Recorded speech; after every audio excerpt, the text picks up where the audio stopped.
বিয়ে করলেন আইমান সাদিক ও মুনজেরিন শহীদ। শুক্রবার জুমার নামাজের পর রাজধানীর মিরপুর ডিওএইচএস এর মসজিদে পরিবারের সদস্যদের উপস্থিতিতে তাদের বিয়ে সম্পন্ন হয়েছে। তবে আলোচনায় মুনজেরিনের সাদামাটা সাজ। কদিন আগেই অভিনেত্রী তাসনিয়া ফারিনের সিম্পল লুক নিয়ে নেট দুনিয়া গরম করে ফেলেন নেটিজেনরা। এবার অনেকেই বলছেন তাসনিয়া ফারিনের সেই লুককেও হার মানিয়েছেন মুনজেরিন। মুনজেরিনের বিয়ের সাজ ন্যাচারালি এত সুন্দর আর এত সিম্পল দেখে শুভেচ্ছা জানান নেটিজেনরাও।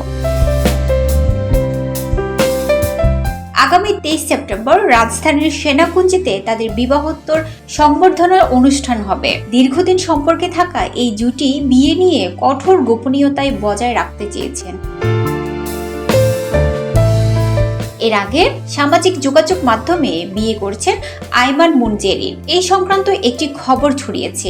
এ নিয়ে নেটিজেনদের মাঝে দেখা দিয়েছে হইচই। সামাজিক যোগাযোগ মাধ্যম ফেসবুকে ছড়িয়ে পড়া একটি কার্ডে দেখা যায় অবসরপ্রাপ্ত ব্রিগেডিয়ার জেনারেল তাইয়েবুর রহমান ও শারমিন আক্তারের পুত্র আইমান সাদিক এবং শহীদ উদ্দিন আহমেদ চৌধুরী ও মনোয়ারা শহীদের কন্যা মুনজেরিন শহীদের বিবাহোত্তর সংবর্ধনার কথা রয়েছে। কুমিল্লায় জন্ম নেওয়া আইমান সাদিক একজন বাংলাদেশি শিক্ষা উদ্যোক্তা এবং ইন্টারনেট ব্যক্তিত্ব।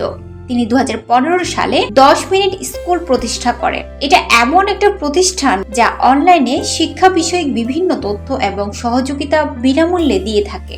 এই প্রতিষ্ঠান মূলত ইংরেজি, গণিত এবং বিজ্ঞানের নানা বিষয় যা একাডেমিক সিলেবাসের আওতাভুক্ত এবং বিভিন্ন বিষয়ের উপর দক্ষতা কিভাবে বাড়ানো যায় তা নিয়ে ভিডিও তৈরি করে।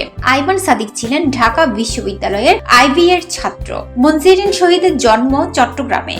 তিনি ঢাকা বিশ্ববিদ্যালয়ের ইংরেজি বিভাগ থেকে স্নাতকোত্তরের প্রথম শ্রেণীতে প্রথম স্থান অর্জন করেছিলেন। এখন তিনি বিশ্বের অন্যতম সেরা শিক্ষা প্রতিষ্ঠান অক্সফোর্ড বিশ্ববিদ্যালয় থেকে শতভাগ বৃত্তি নিয়ে ইংরেজিতে দ্বিতীয় স্নাতকোত্তর করছেন।